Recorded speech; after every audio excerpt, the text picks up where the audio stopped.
प्यारे दोस्तों, सिंध में रहने वाले एक बुजुर्ग ने बताया कि एक रात में कब्रिस्तान के अंदर एक ताज़ा कब्र के पास बैठ गया ताकि इबरत हासिल हो।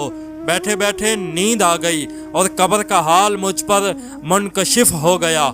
देखता क्या हूँ कि कब्र वाला आग की लपेट में है और चिल्ला चिल्ला कर मुझसे कह रहा है कि मुझे बचाओ, मुझे बचाओ।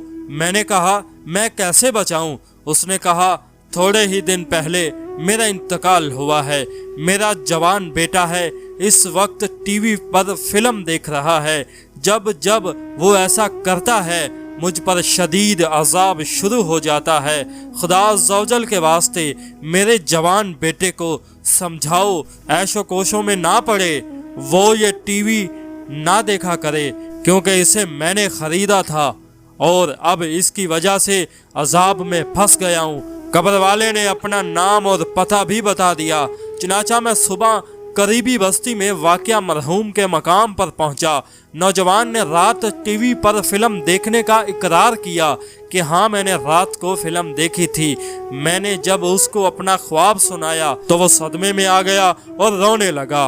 उसने अपने घर से टीवी निकाल बाहर फेंका। दोस्तों, कहना ये है कि अगर आप अपनी ज़िंदगी में शराबी अड्डे या कोई गुनाहगारों वाली कोई ऐसी चीज़ आप छोड़कर जा रहे हैं जो आपके जाने के बाद भी लोगों को गुमराही की तरफ ले जाएगी, तो याद रख लो कि आपका बुरा अंजाम होगा।